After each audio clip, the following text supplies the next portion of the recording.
Hey there, Slot family. It's Mark from Slot Journal. You know, sooner or later, everybody wants to try night racing. It's a lot of fun. But the one thing is, you need some lights on your track if you're going to try to do it. And there's lots of ways to do that. You can, buy solutions. You can make solutions. You can 3D print solutions. There's all kinds of things you can do. So I'm going to show you a method I use today. And basically, I'm a notorious cheapskate. I'm the first one to admit it. So where do I go to look for a solution? The kitchen junk drawer. Come on, we all have one. You start digging around in that kitchen junk drawer and who knows what you might find. So let's take that as a starting point today and I'll show you what I did.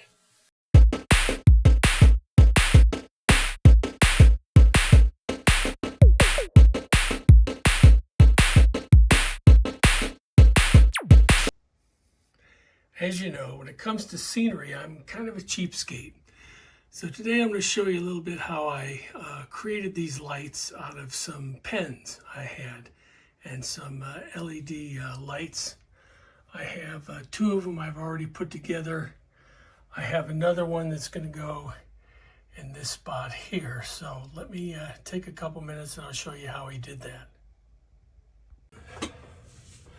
So to create this light pole, see, I got a couple pieces here. These are just some old plastic pens I had. And that pops into there. I drilled a hole here, so that will fit into there. And then I have these two caps, which I've drilled here.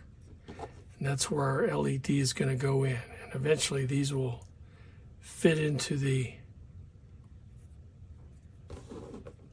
upper fixture like so, and the clips will hold them in along with the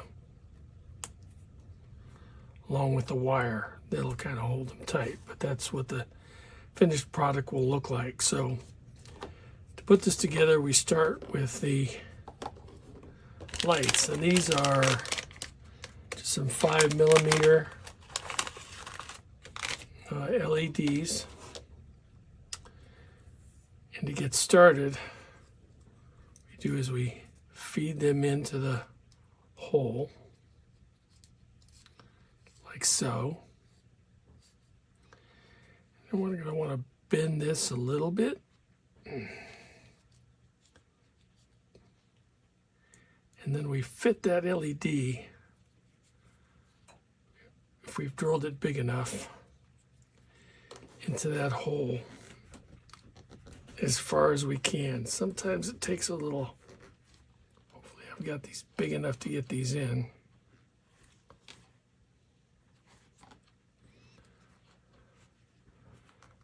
Might have to drill them a little bit bigger. Yep. Give me a minute. What I'm going to do is take these and just drill these holes just a hair bigger so I can get that LED in there.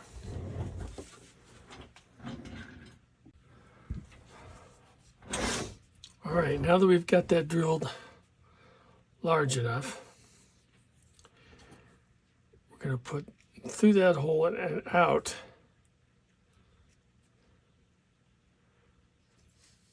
through this top.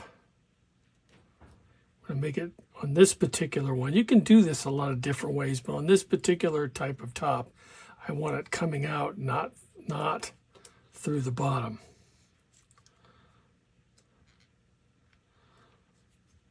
So we'll get that. We got the hole a little wider so we can get the LED popped up in there.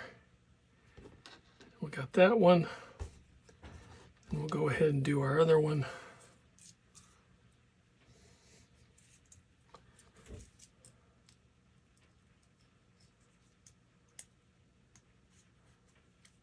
Again, we want to come up through the top of this. The method's going to be adjusted a little bit depending on what kind of pen you're using. This works good for this type of pen. All right, now, next step. We need to get this through here, down through here, and then out that center hole that we drilled. So we'll take that, there. Now the tough part here is to get these out, and usually something really small, I have a really tiny screwdriver here, and you can pop those out, and you got that through there.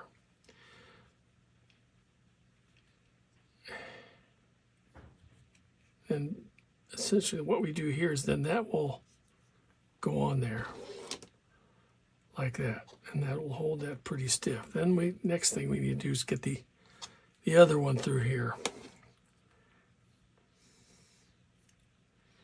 It's going to be a little bit of a challenge, but I think we can get it.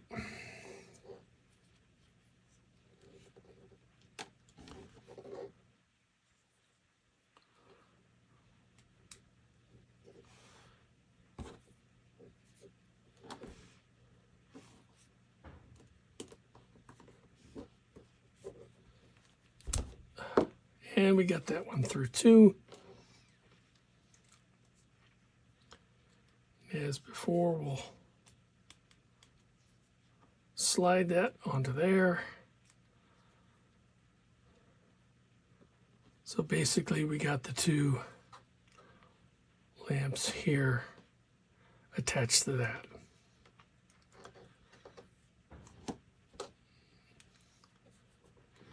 The next part of this is a little bit easier. Got a straight shot through this item.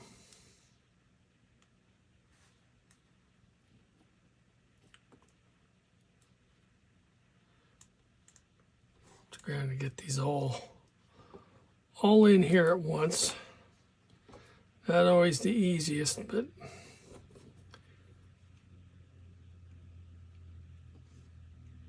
we got them. Just continue to push them through there.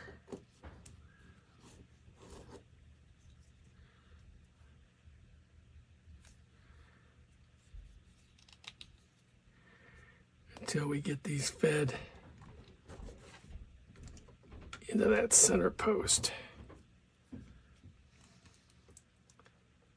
And there we go. Getting there.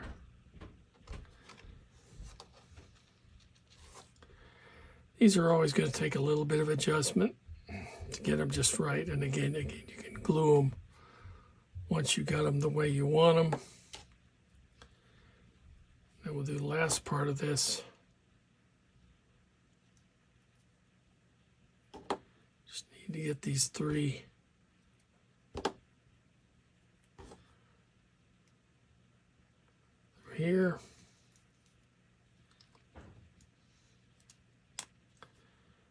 And into there.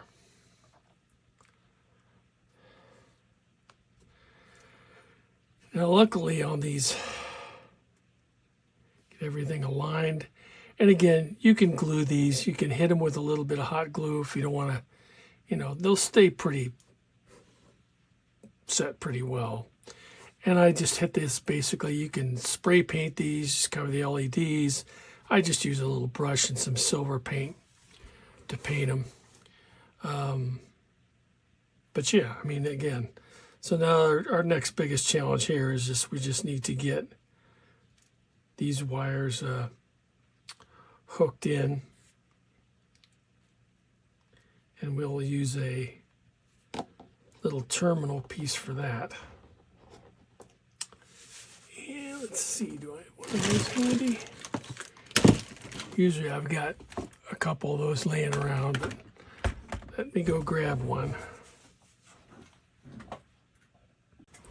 So you see here, once we got this, we have this terminal added on the bottom here, which connects both those lights, and then I can just run a single, line out of here. I just use a standard, wire like this.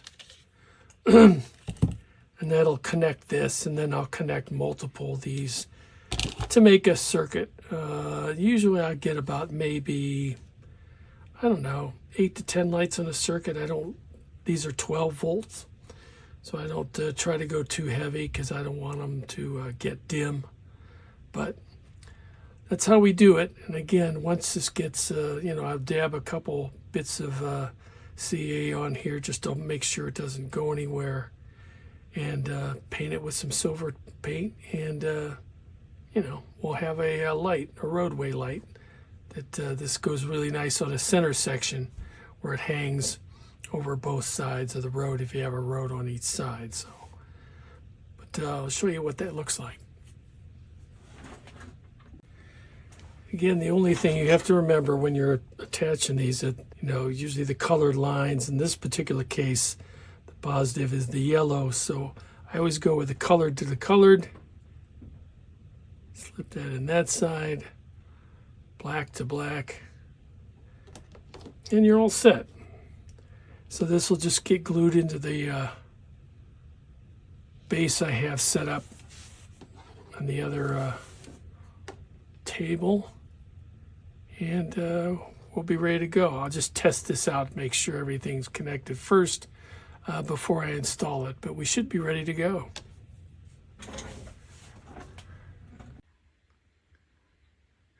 So here you can see how these lights look when they're lit. Again, they just give enough light on the track just to help a little bit, at night driving. Hopefully most of the cars will have their own headlights. But it just gives you some pretty good light.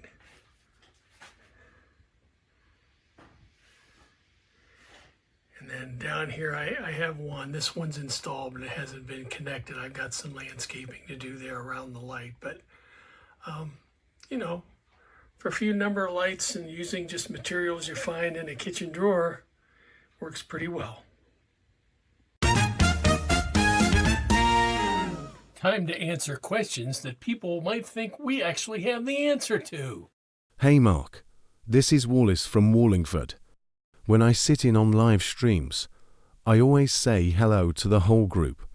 Inevitably, people will continue to greet me, and I feel rather obligated to acknowledge each and everyone. It seems that 90% of the chat is then filled with hellos, which makes it hard for the host to follow and distracts from the topic of discussion. I don't want to ignore others, but is there a better approach that won't offend anyone? Hey Wallace, this is something that I've gone back and forth myself on lots of times.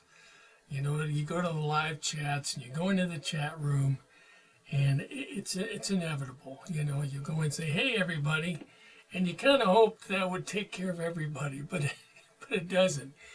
People are, they'll say, "Hello, how you doing?" And through the whole chat, and it would be so bad, but everybody's doing it, and everybody is saying hi to everybody else who comes in the chat. Now that's great. We all love our slot family, and we don't want to ignore people.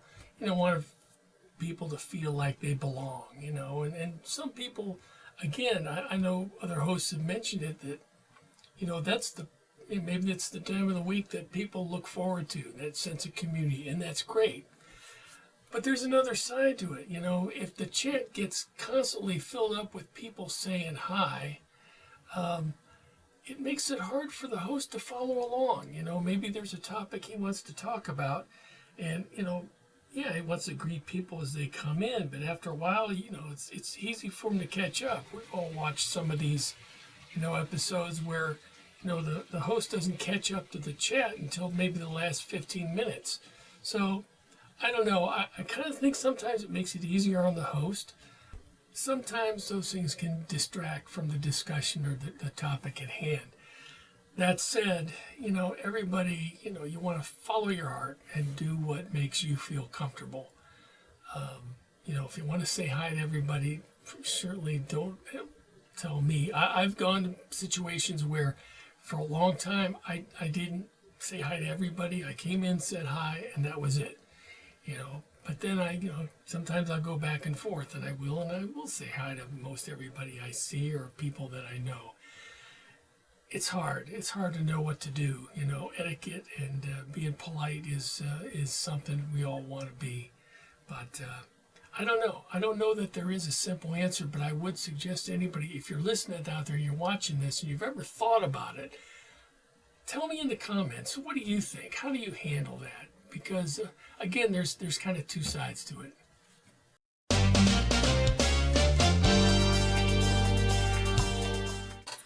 So usually in Seen and Heard, I talk to you a little bit about, maybe things I've seen on the internet, things I've seen on YouTube, maybe some projects, interesting topics, or some new trends and things I'm seeing.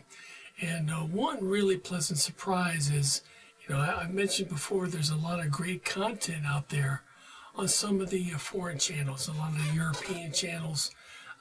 There's some great stuff out there, both technical content, news content. But as we all know, it's not easy to, digest that stuff. Obviously, it's in a foreign language, and, we've probably struggled over sometimes watching some things and wondering, what exactly is it that they're talking about. And of course, there's always the option, and I mentioned that before, of going to the closed caption. You can usually pull down, change the translation to English, and then you can watch the video and watch the closed caption in English and get a pretty good idea of what the content creator is talking about. But what I wanted to highlight here is there are 3 channels that are particularly good channels that I've been watching for a while, but recently, and I'd say within maybe the last month or so, the content creators have started to use dubbed English voiceovers. Basically, it's a translation of what it is they're talking about.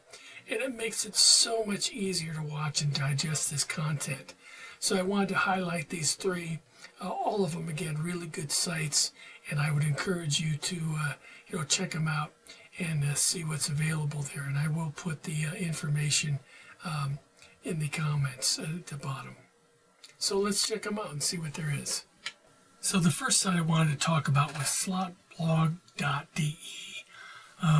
It's a German site. The host there is Roland, and Roland does a really good job. He covers a lot of different topics, 132, 124, racing, new products. He's particularly good at talking about technical aspects of cars, tuning, things like that. He did a recent bit on comparing the 2 Lolas, the new Lolas plus the Porsche 908s, and he got in some very interesting aspects there. He's been on for quite a while. He's got over 25,000 subscribers. He's done well over 700 videos, so definitely some great content that you need to check out. The other one I want to talk about is another German site. It's called Slot Car Fun.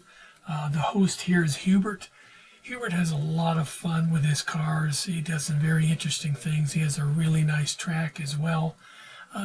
He takes some older cars and he'll kind of highlight them and show them up and compare them with other cars. He does some tuning and some fun runs, and it's really a good site to check out.